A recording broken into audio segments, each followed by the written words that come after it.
তো hello news 10 বাংলার দর্শক, একবারে ভিডিও শুরুতেই যে বড় খবরের দিকে নজর রাখতেই হচ্ছে। ব্যারাকপুর তৃণমূল কাউন্সিলরের একই কাণ্ড। টিএমসির পতাকা খুলে বিজেপির পতাকা লাগাচ্ছেন তিনি। হ্যাঁ দর্শক, আপনারা ঠিকই শুনেছেন, 2024-এর লোকসভা নির্বাচন চলাকালীন ব্যারাকপুরে নতুন ছবি। রাত পোহলেই দ্বিতীয় দফার লোকসভা নির্বাচন। পশ্চিমবাংলায় মোট 3টি আসনে অর্থাৎ দার্জিলিং, রায়গঞ্জ, বালুরঘাটে ভোট গ্রহণ রয়েছে।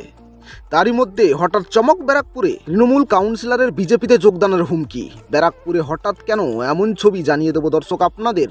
তার আগে ছোট্ট একটি রিকোয়েস্ট করব দর্শক, নিউজ 10 বাংলায় প্রথম হয়ে থাকলে অবশ্যই চ্যানেলটি সাবস্ক্রাইব করবেন এবং পাশে থাকা ঘন্টাটি অন করে দেবেন লেটেস্ট ভিডিও সবার আগে পাওয়ার জন্য। আর অবশ্যই ভিডিওতে একটি লাইক করে দেবেন। প্রথমেই দর্শক আরেকবার আপনাদের জানিয়ে রাখি, ব্যারাকপুরে তৃণমূলের কাউন্সিলর সত্যেন রায়ের অবাক করা কাণ্ড।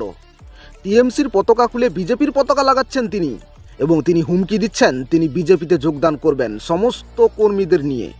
কারণ তৃণমূল এখন গুন্ডামি করছে, নিজেদের পার্টি অফিসে এসে অর্থাৎ তৃণমূলের পার্টি অফিসে এসে ভাঙচুর করছে, গুন্ডামি করছে। তোমাদের সরকার কত বড় গুন্ডা আমি দেখবো দাদা। আমি দাদা শুনবো না, তোমার পা ধরে বলছি আমি বিজেপিতে জয়েন করছি। দাদা তোমার পা ধরে বলছি দাদা, আমি অর্জুন সিং চলে গেছে, আমি জয়েন করছি আজকে, আমি জয়েন করছি। তারপরে আমি দেবরাজকে দেখবো, দেবরাজ কত গুন্ডা তোমাদের। ঘটনাটি ঘটেছে অর্জুন সিংয়ের গড় ব্যারাকপুরের ভাটপাড়ায়।